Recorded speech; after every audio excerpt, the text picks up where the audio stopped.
Новый пожар на Балканах, на этот раз, к несчастью, церковный. В Черногории на улицы в эти рождественские дни вышли десятки тысяч людей, возмущенные новым законом, дискриминационным по отношению к сербской церкви. Согласно этому закону, знаменитые церковные святыни Монтенегро могут оказаться в руках раскольников.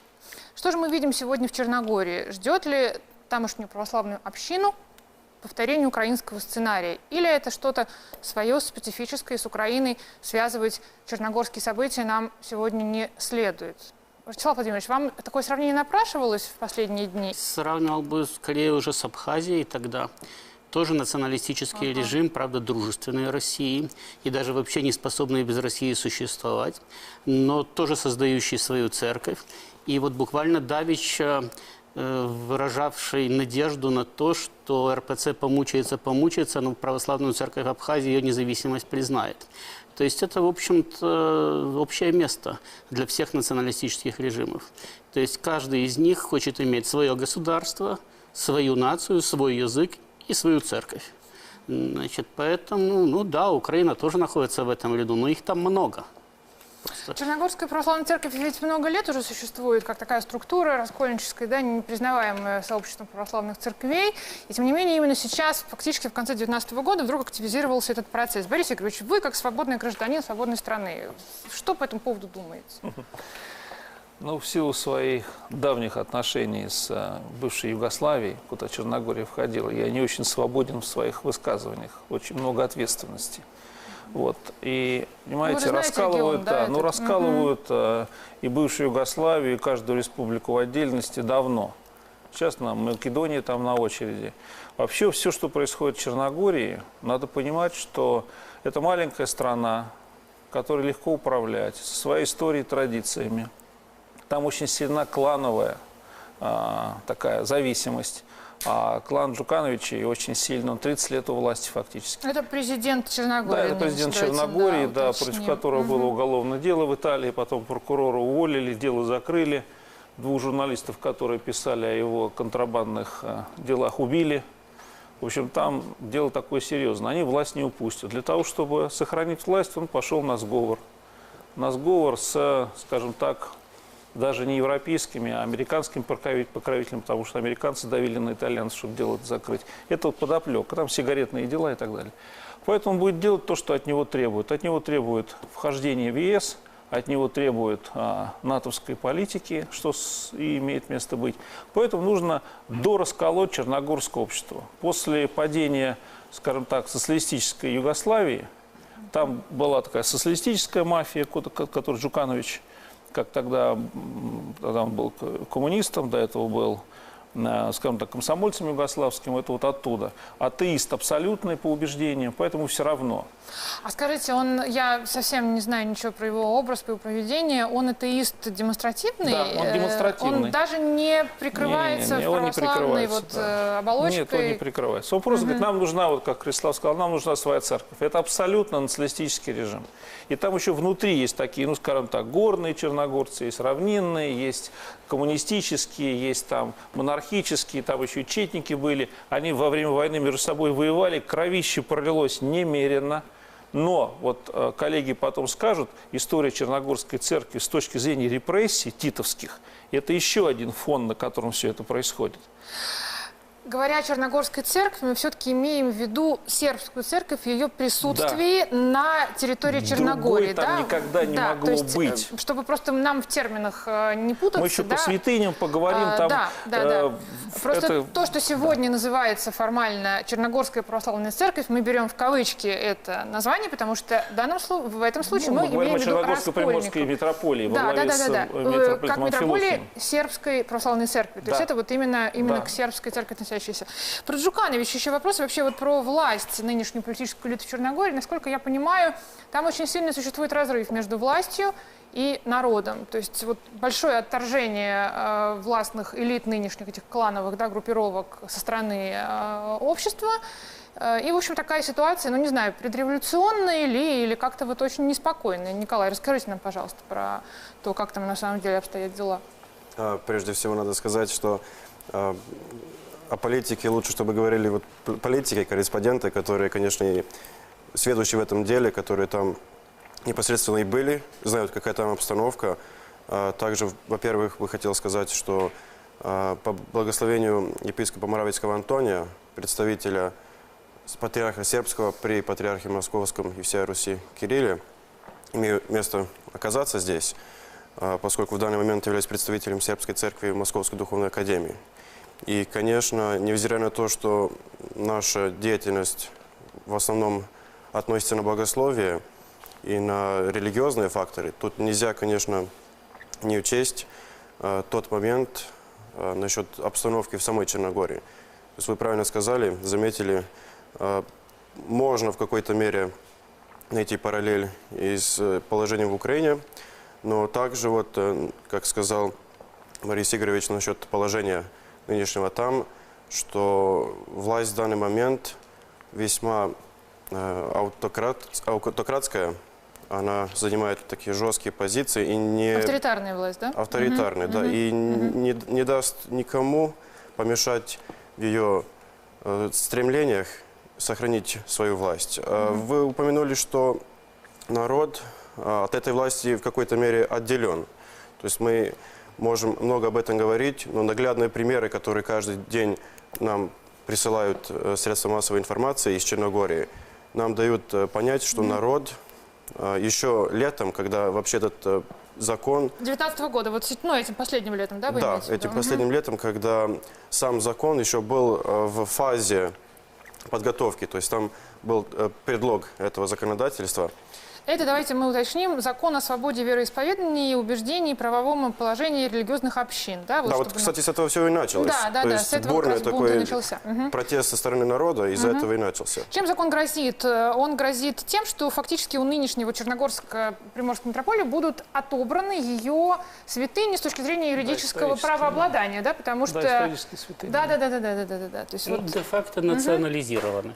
Национализированы и, видимо, потом уже вторым шагом переподчинены вот этой как раз раскольнической группировке Черногорской православной церкви. Так называемой. Однако здесь стоит добавить, что этот вопрос касается не только сербской церкви, поскольку закон будет касаться всех религиозных организаций, которые находятся на территории Республики Черногория. Но...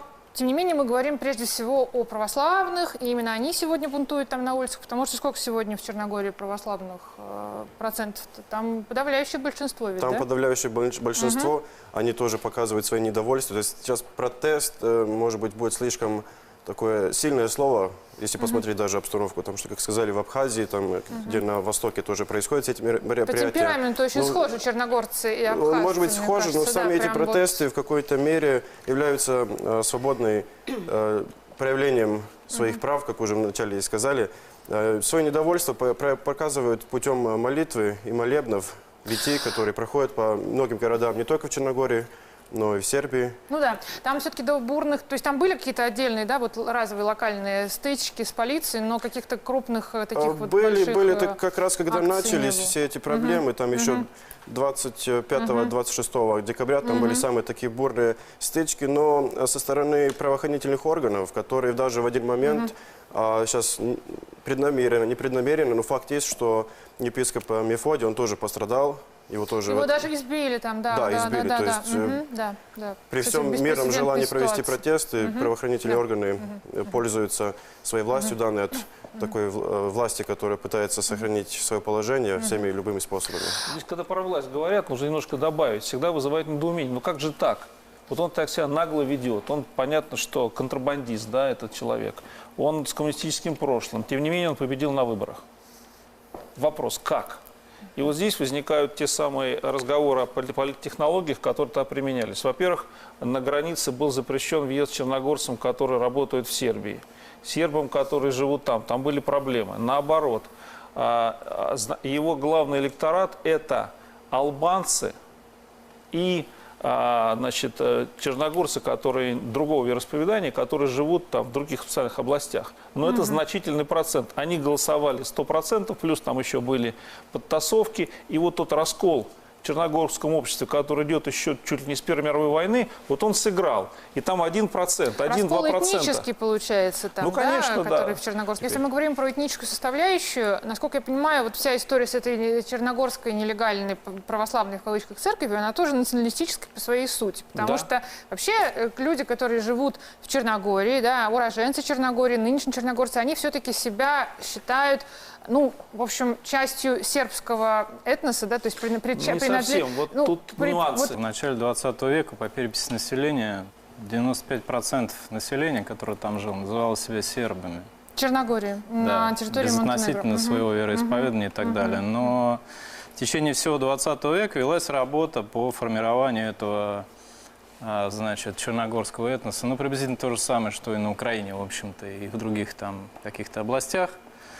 Вот. Сейчас ситуация такая, что по последней переписи населения где-то около 30% населения Черногории называют себя сербами, именно сербами.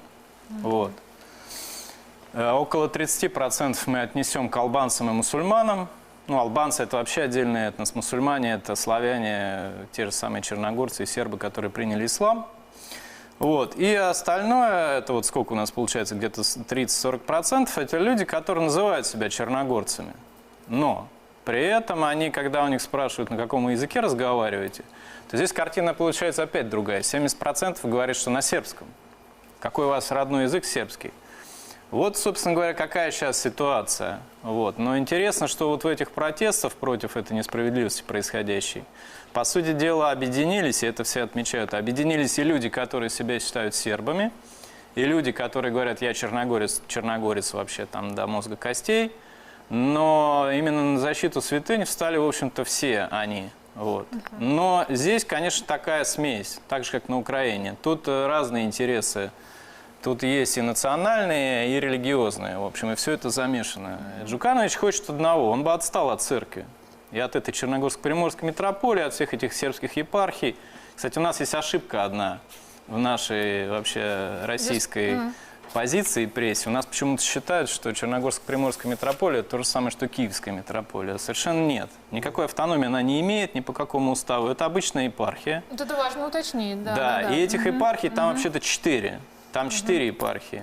Вот. Черногорско-Приморская митрополия, Будимлянско-Никшевская епархия, Мелешевская и Захомско-Герцеговинская. 3 из них, причем большие очень территории занимают. Даже в меньшей степени автономизации. Там никакой автономизации вообще нет. Просто, по уставу. Территориально такое церковно-каноническое просто у нас по этому шаблону украинскому почему-то все наши, в том числе церковные деятели, вот так вот говорят. Я как раз этого и начала сегодня. Ну, давайте мы сейчас на паузу уйдем, потом продолжим разговор о том, к чему в итоге может привести текущий церковный конфликт в Черногории, столь любимом месте и отдыха, и паломничества большого количества россиян.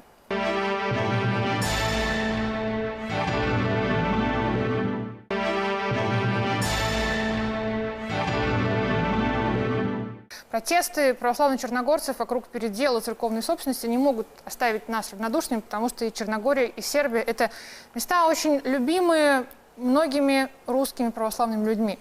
Татьяна Георгиевна, вы бываете в Сербии, да, и знаете вот нашу сербскую православную общину. Как там сейчас относятся ко всему происходящему? Что говорят? Вот вы с ними на связи.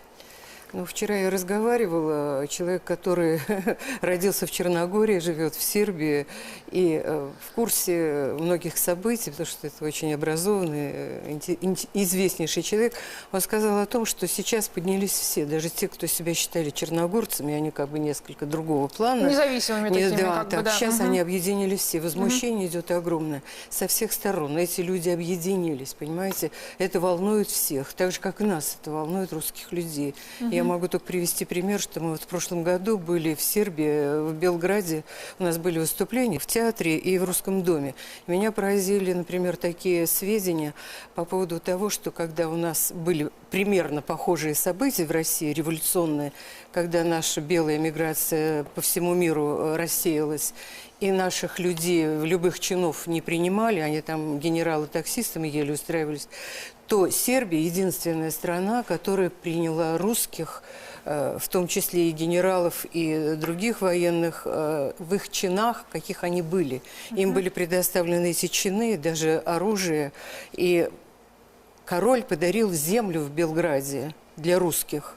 Потом были собраны средства и построен русский дом, который стоит до сих пор. Да. И, кстати, в центре Белграда стоит памятник государю нашему Николаю Александровичу, который тоже помогал сербам и спас их. Поэтому здесь такая взаимосвязь у нас сильная. Конечно, потому что это как бы мы очень близкие родные люди. И мы знаем, когда мы приехали в Предоре, западный самый город, 20 лет назад, там я вошла в кабинет к мэру для договора, и я, извините за выражение, обалдела. Потому что там не так, как у нас в то время висели портреты Ленина и Маркса у чиновников, там висела огромная икона Троицы. И там есть правило такое, обычай у сербов, ни у кого это нет из православных, это называется крестная слава. То есть это икона города каждого, икона семьи, родовая икона, и она передается из рода в род. И вот это сербы это сохраняли, понимаете?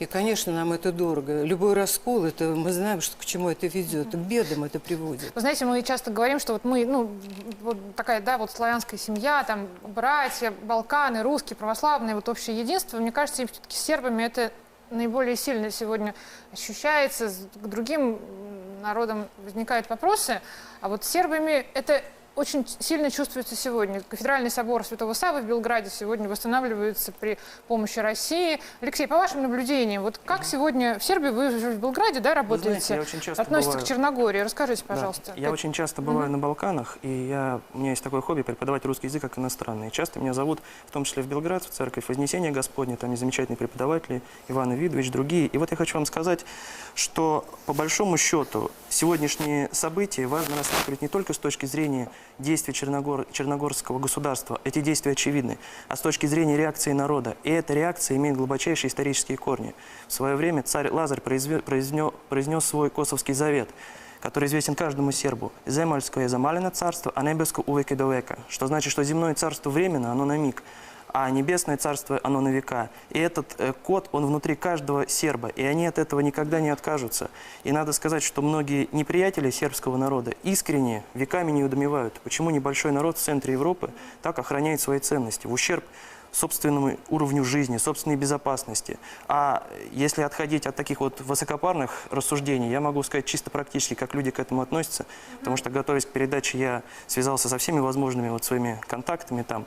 И тезисно это можно и в Черногории, и в Сербии, и в Республике Сербской, потому что народ нельзя разделять. Это все православные люди, и все одинаково сопереживают.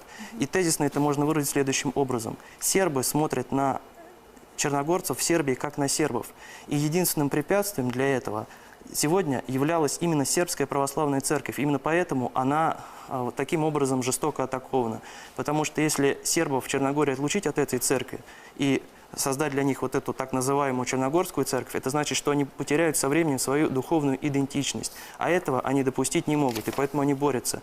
И надо сказать, что в этой борьбе огромные надежды люди возлагают в том числе и на нас, на Россию, как на духовную поддержку, так и на информационную. А мы со своей стороны можем брать с них пример, как люди защищают свои ценности. И вот коллега сказала про крестную славу, которая есть у каждой семьи.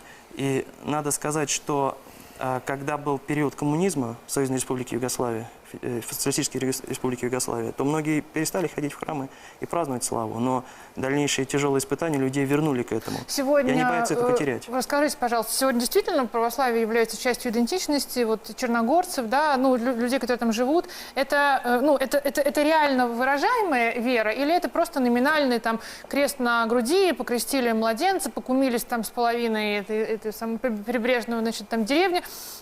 По вашим наблюдениям, Николай, вот вы наверняка знаете на личном опыте, да, отец Игнатий знает в силу там поездок туда частых.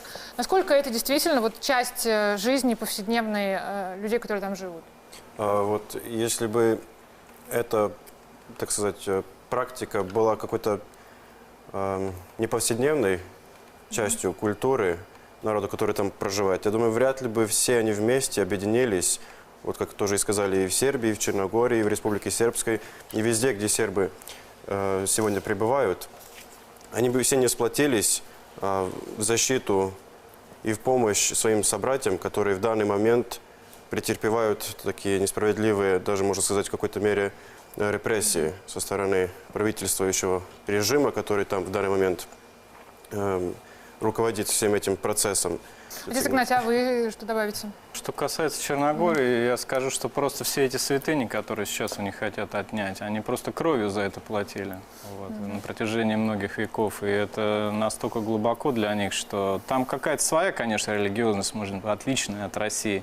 Потому что они люди, может быть, не очень литургичные, там, не очень, так сказать, присутствуют в храме, но когда надо вставать на защиту веры, это вот их такой генетический духовный код. И он сейчас сработал совершенно очевидно, несмотря на эту пропаганду, которая велась столько времени. Почему в таком случае возникает такой огромный, просто вот колоссальный, вопиющий отрыв, вот опять же, народа, общества и элит? У меня сейчас в Черногории друг отдыхает, фотограф, он мне постоянно рассказывает, что они все говорят одно: это мафия, Джуканович это мафия, это преступники, это все клан, это все не наше. Почему не возникает собственных вот внутренних там сил, ресурсов для того, чтобы этому противопоставить каких-то своих политических там, лидеров, предводителей? Борис Игоревич Почему? в самом начале ответил. Ну, Дело в том, что когда мы говорим народ, да, и православный народ, то мы все-таки допускаем одну глубокую ошибку. Потому что не весь черногорский народ православный. Значит, вот я не случайно обратил внимание на то, что сказал Борис Игоревич, по его расчетам, да, не знаю, насколько они верны, но думаю, что плюс-минус 5% верны. Порядка 40% это мусульмане и атеисты. Вместе, Значит, что и сказалось на результатах выборов. Соответственно, мы имеем дело не с единым православным народом, который выступает против власти, а с половиной народа или с большей частью народа, пусть даже 60% православные, да, которые выступают против власти, потому что власть хочет национализировать их храмы, отобрать их себе. А вот мусульманам и атеистам абсолютно все равно. Я думаю, что как раз в данном случае они власть поддерживают.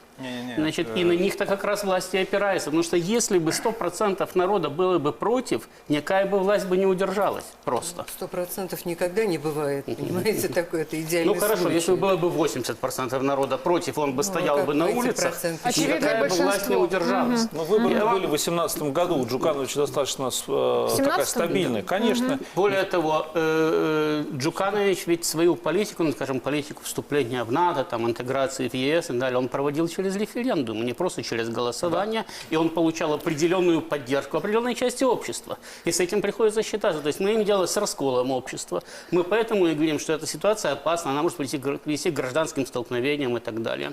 Но мы не можем говорить, что с одной стороны просто власть, а с другой стороны какое-то абстрактное общество. А к расколу страны она может привести по территориальным каким-то зонам? Не или думаю, там нет что это может привести к расколу страны анклава? по территориальным каким-то зонам, да, потому что, судя по всему, там, во-первых, народ достаточно, сказать, в данном случае переж, ну, атеисты же, они же не живут на какой-то отдельной территории, да, они всегда интегрированы во все общество. А если мусульмане, там, албанские занимают какие-то приграничные территории, то сейчас ни с точки зрения их возможностей, да, ни с точки зрения, в принципе, после косовского инцидента, общего, сказать, международного отношения к дополнительным поползновениям на создание Великой Албании, какое-то отделение просто невозможно. Но гражданские столкновения внутри страны вполне возможны. И когда мы говорим, что полиция избила епископа, да, значит, с учетом того, какое отношение в целом в местном обществе к священникам, то это уже один из элементов как раз гражданских столкновений, которые могут привести к самым неприятным последствиям. Вот, тем более, что, как вы правильно заметили, народ там вспыльчивый и мстительный. Отец Игнатий, вы не согласны с чем-то? Поспорить готовы, да, с тем, я что не готов прозвучало? спорить, Нет? просто я хотел уточнить одну вещь. Интересно, что сейчас вот как раз вот эти последние протесты, они показали, что и мусульманам не все равно. Вот. И были в том числе мусульманские лидеры, которые сказали, что этот закон, в общем, никуда не годится. Это интересно. Конечно, Но они защищали свои собственные исламские святыни, а они не православные? Или все-таки они на сторону православной готовы были встать? Они на сторону правды встали. Вот. И, кстати говоря, там были случаи, когда и католики местные, в общем, становились. Другой вопрос, что, конечно, Джуканович, когда готовил этот закон, он договорился и с мусульманами, и с католиками, и с иудеями, отдельно с ними заключил договоры, и они как бы вроде довольны должны быть. Но На самом деле, нельзя сказать, что все мусульмане, там живущие, в общем, там рукоплещут Джукановичу и говорят, что все правильно. То есть здесь достаточно много людей, которые сейчас участвуют в том числе в этих демонстрациях. Но они же понимают, что маятник может качнуться в другую сторону. Джуканович не вечен. И эти лопови это, значит, вавары по-сербски. Вот, они будут контролировать эту страну. Да, там туристический бизнес, это табачная контрабанда, это очень важно. Да, там промышленности особой нет. Но понимание того, что происходит на Балканах, я вот ими 30 лет занимаюсь, это в первую очередь ключ к пониманию ситуации в ближнем зарубежье, в России. Это всегда было на какой-то периферии нашего интереса. И вот те балканисты, их достаточно в нашей стране, о которых вспоминают иногда, да, когда события начинаются, они вдруг начинают рассказывать, и мы видим просто кальку. Все по одному и тому же сценарию. Почему мы вот с Украины начали? Потому что вот этот вот лидер так называемой Черногорской якобы православной церкви, которых, как же Амфилов их называл, либеральцы, по-моему, это было, или либералы, он их так называл, давно, еще лет 10 назад я лично от него слышал, это вот эти там сумасшедшие, там несколько человек было. У него чей портрет на стене висит? Господина Денисенко, которого мы знаем как Филарета. Это для него авторитет. И они признали, вот эта маленькая крошечная Черногория признала на ПЦУ. Почему вот мы тут все это замешано? Хотя парадокс заключается в том, что Варфоломей, а он вроде бы как бывший, значит, константинопольский монах или там архиерей, его не признал, Варфоломей его не признал, но анафеме когда-то предал, поэтому здесь такая сложная ситуация, и даже идет, скорее всего, размен. Варфоломей отказывается от этой церкви, но он будет поддерживать раскол в Македонии. Там же все это будет продолжаться. Да, очень запутанный клубок. Это все очень запутанно. И роль президента Югославии, Сербии сегодня, Вучича, там тоже непростая, потому что как раз вот позиция, положение Приморской Черногорской митрополии, кто-то ее воспринимает как вот какую-то особую, кто-то хочет ее, значит, перетянуть на свою сторону. Заявление, которое было, вот надо обязательно о нем вспомнить, то есть вы это сделаете, это в конце года Синод Русской Православной Церкви принял огромный текст в связи с ситуацией в Черногории. Такого не было никогда. И, кстати, вот о реакции надо спросить, думаю, наших коллег вот на этот документ. Вот давайте мы как раз сейчас на паузу идем, потом поговорим о том, каким образом Россия, в том числе и Русская Церковь, может сегодня поддержать черногорскую общину православную, и также о том, почему у черногорских православных, таких сильных и мужественных, не находится своих ресурсов для того, чтобы предложить своего собственного политического лидера.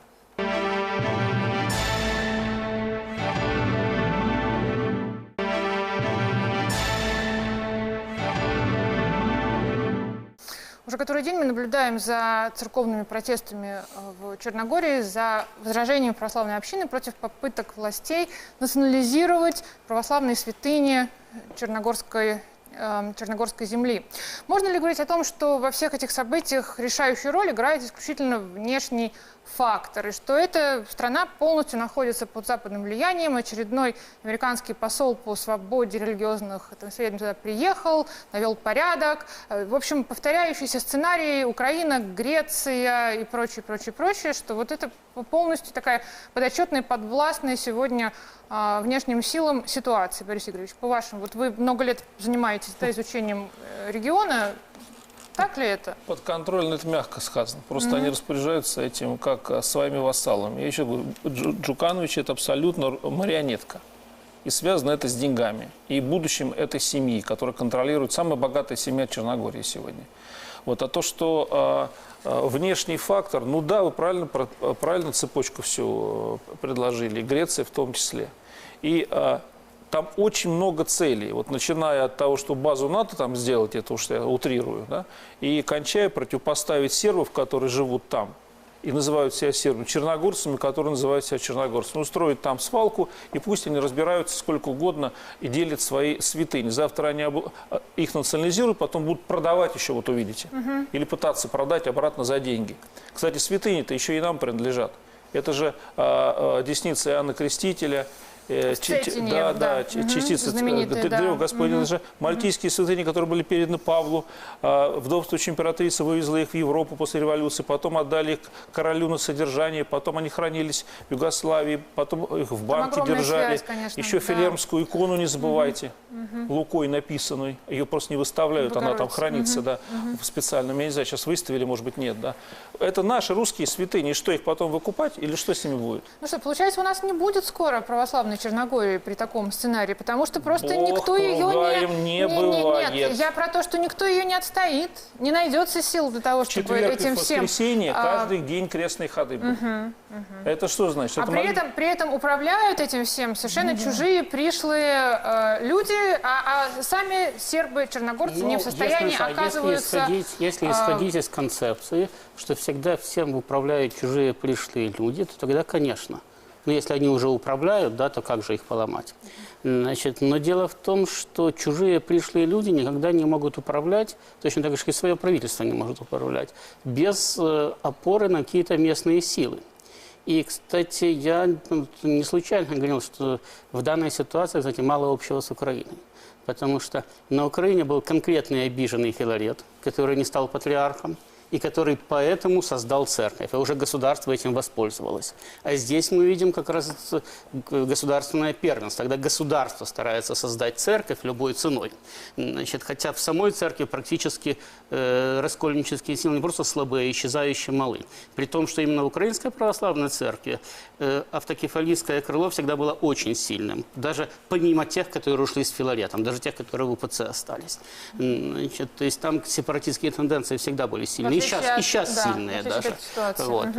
А здесь мы видим конкретное политическое решение конкретного правительства. Да, это правительство ориентируется на внешние силы и получает их поддержку. Значит, но это правительство противостоит значительной части собственного народа. Значит, более того, оно противостоит как раз той части собственного народа, которая определяет государственную идентичность.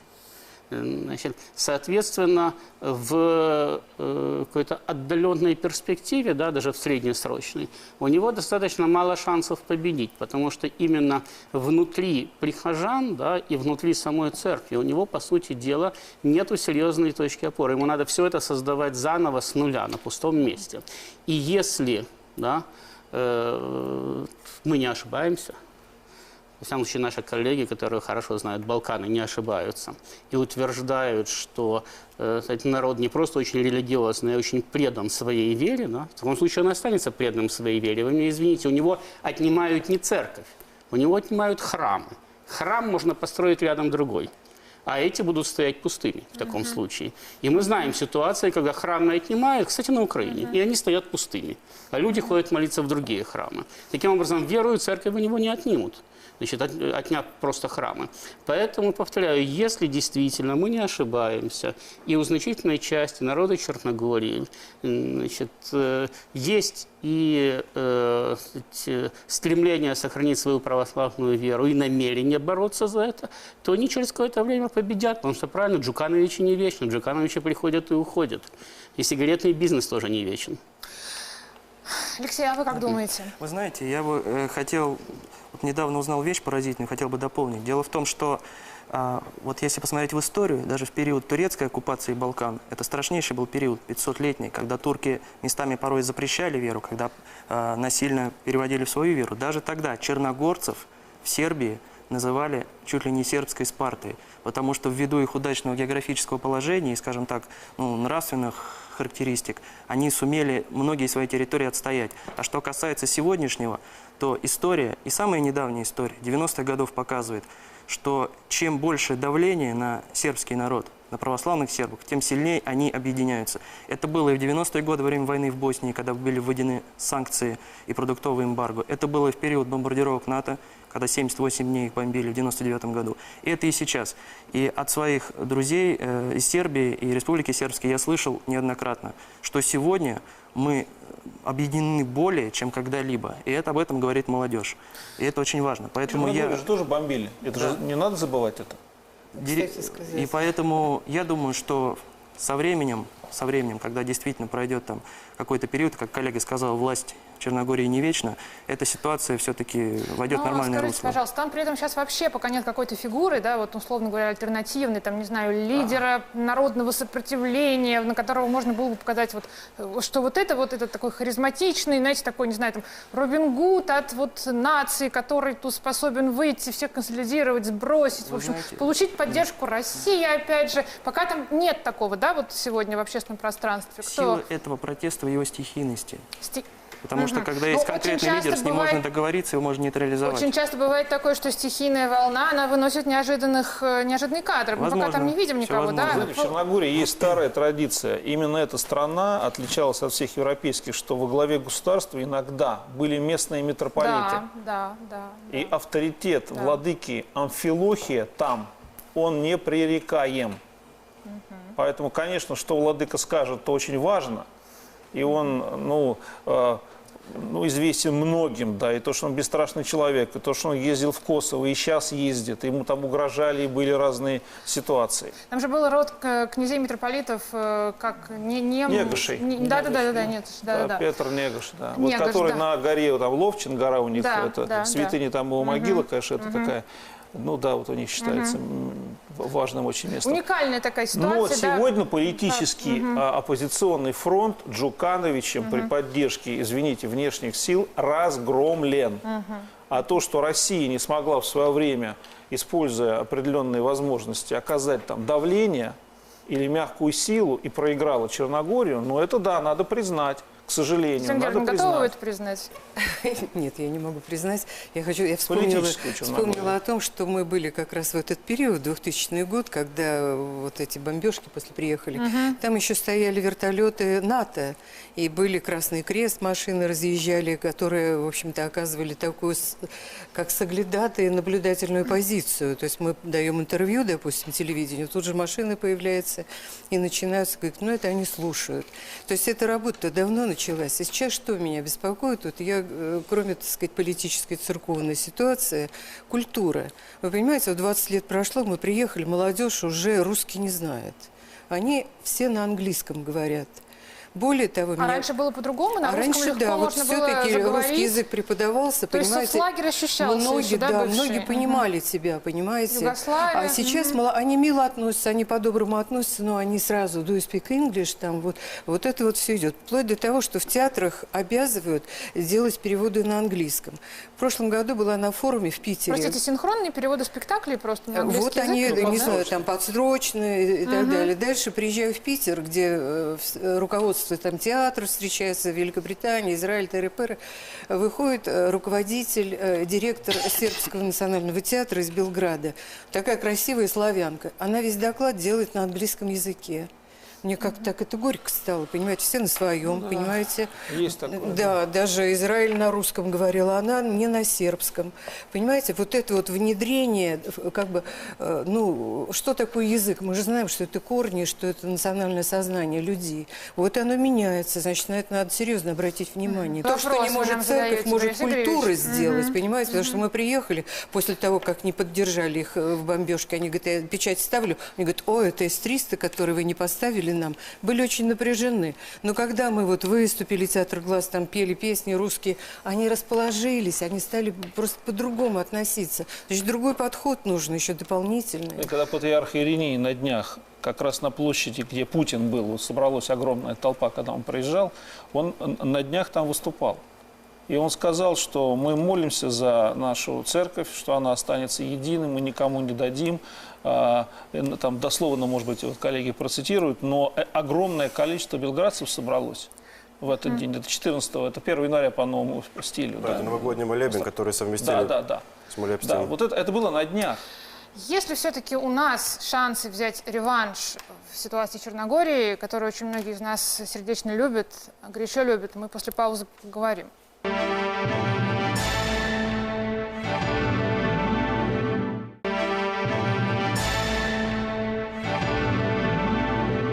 Мы Обсуждаем сегодня церковную ситуацию в Черногории, тот конфликт, который сегодня разворачивается вокруг православных храмов в Черногории. И по итогам вот нашего разговора в нашей студии у меня сложился, знаете, такой вот сценарий из разряда фэнтези. Есть известные фотографии митрополита Амфилохия на таком белом коне, совершенно вот удивительное, да, поражающее воображение любого зрителя. Может быть, просто русским спецслужбам нужно развернуть, знаете, такую вот схему и поставить на митрополита Амфилохия, вот, так сказать, вот большую стратегическую карту, чтобы повторить тот сценарий, который уже здесь происходил в свое время, потому что, судя по всему, самый яркий, политический, харизматичный, духовный лидер и главный авторитет для православной Черногории – это именно митрополит Амфилохий. Как вы думаете? Пожалуй, с этим заявлением уже можем согласиться. На протяжении уже долгих лет, насколько он возглавляет митрополию Черногорскую, Приморскую, многие видные деятели, даже нынешняя власть, как-никак, все-таки смотрят и оценивают его действия. К нему прислушиваются. К нему прислушиваются. Даже после всех этих многочисленных сейчас протестов, которые мы можем наблюдать за последние дни, они все-таки оказали результат того, что правительство все-таки сможет пойти на какой-то переговор, но с митрополией Черногорско-Приморской. Вот на днях именно в связи с этим президент Сербии Александр Вучич как раз в своем заявлении сказал, что, может быть, данный подход был бы неправильный, чтобы власть, в которой находится даже митрополия в этой ситуации, чтобы они этот вопрос решали совместно. То есть сербская церковь, все-таки патриархия, находится в Белграде. И для решения такого масштабного вопроса, который затрагивает всю сербскую церковь, но в частности на территории Черногории, необходимо вести переговоры, так сказать, с центром, то есть с синодом, собором, и решить этот вопрос не в личном характере. Но, однако, данный пример нам показывает, какое значение и авторитет имеет митрополит Амфилохий, и что власть понимает, что в данной ситуации... есть понимание, ситуации... что трогать и подминать под себя это нельзя. Это вызовет очень бурные, да, протесты. Но уже есть бурные да. протесты. Они знают личность уже митрополита Амфилохия, он уже не раз жестко высказывался, когда происходили какие-то случаи несправедливые для сербского народа, и в случае, если даже какие-то были недоразумения, он все-таки всегда отстаивал свою позицию. И вот я обязательно должен сказать, что здесь не только вопрос в отнятии каких-то храмов, которые можно построить за 3 года, учитывая современные реалии. Там вопрос стоит в том, что многие святыни будут отобраны, которым больше 800 лет, даже 1500 лет. Сейчас, когда в сентябре патриарх Ириней приезжал на юбилей в Черногорию, там тоже в СМИ были бурные реакции, даже грозили, что не впустят в Черногорию. Но все, слава Богу, обошлось, но уже с лета, начиная, и сейчас уже до декабря, весь этот процесс как-никак набирал обороты. И Как сегодня реагировать России на эту ситуацию? Надо ли как-то реагировать? Ростислав Владимирович, вот вы можете нам дать, знаете, такой беспощадно трезвый, ну не нам, но вот, скажем так, вот всей этой ситуации совет, рекомендацию. Как сегодня российская дипломатия себя вести на самых разных уровнях в отношении того, что там есть? Насколько понимаю, все-таки это в первую очередь, ну не только черногорское, да, дело внутреннее, конфессиональное, еще это проблема взаимоотношений между Сербией и Черногорией. Ну, то есть между двумя государствами. Поэтому, как минимум, очень осторожно. Да? Потому что и одно государство, и другое государство – это, в принципе, потенциально наши друзья, бывшие и будущие. Может быть, не всегда настоящие, но, по крайней мере, бывшие и будущие. Да? И поэтому влазить в такие долгие, сложные и трудные споры, ну, значит, с посреднической миссией можно только в том случае, если вас попросили. Значит, а пока что, насколько я знаю, нас, в общем-то, никто не просил. Значит, если попросят, тогда будем определяться. Ну и что касается все-таки храмов и святынь, самый большой православный храм с самым большим количеством святынь отобрали турки в Константинополе. И до сих пор над Святой Софией полумесяц. Значит, ну и ничего, православие от этого дела не умерло, не погибло, потому что православие, как и любая вера, это в первую очередь верующие. А храмы, и святыни, и даже голова Иоанна Крестителя – это дело переходящее. Если есть верующие, то будет и это будет и религия. А если есть храмы, но нету верующих, пусть эти храмы будут под завязку набиты святынями, то и религии не будет. Согласны, отец Игнатий, с этим?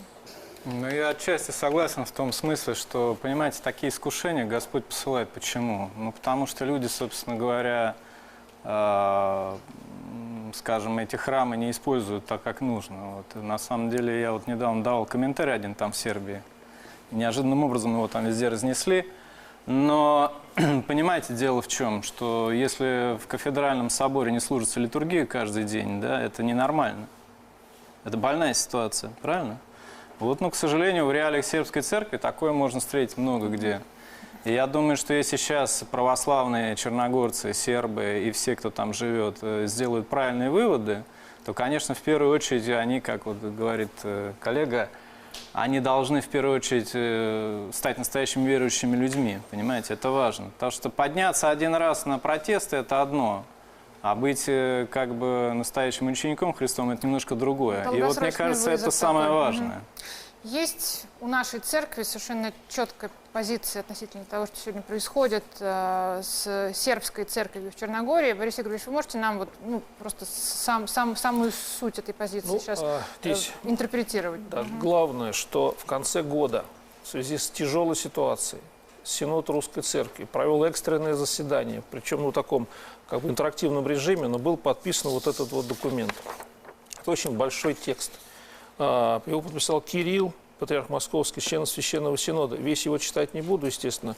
Он констатирует ситуацию, но там есть то, с чего мы начинали. Это сравнивание ситуации с Украиной, да, то, что происходит. Ну, во-первых, он сказал, что призываем руководствовать и руководитель Черногории опомниться. То есть русский синод говорит руководителям Черногории: опомнитесь. Вместо мифических великосербских шовинистов увидеть в православных верующих своих дедов, отцов, матерей, братьев, сестер, детей. То есть это такой призыв, что вы опомнитесь. И принятый закон обеспечит вовсе не свободу вероисповедания, он направлен на отчуждение от многовековой исторической памяти народа, унаследованной им отеческой духовной традиции. Вот на что обращает внимание Синод Русской Церкви. И теперь про Украину. Мы все это уже наблюдали на примере Украины, где были приняты подобные законы, но где вмешательство политиков в вопрос устроения церковной жизни не смогло поколебать духовную твердыню неканонической церкви. Более того, здесь есть даже предупреждение, что это вмешательство привело к утрате высшего государственного поста лицом, которое больше стремилось превратить церковь в свой политический институт. Русский Синод предупреждает. Это что, вмешательство? Нет, это духовное предупреждение. И надругательство над Церковью Божией не останется безнаказанным. Мне кажется, что этот призыв Русского Синода относится не только к черногорским политикам и общественным кругам, но в том числе и к нам. Потому что это призыв и к нам опомниться и держать в поле своего внимания ситуацию, которая сегодня в Черногории разворачивается, быть внимательными и к новостям, и к той повестке, которую сегодня переживают наши православные братья там, потому что то, что ты любишь, а мы все очень любим Черногорию, заслуживает твоего внимания, попечения, прежде всего молитвенного. Программа «До самой сути» была сегодня с вами на Спасе. Всего доброго.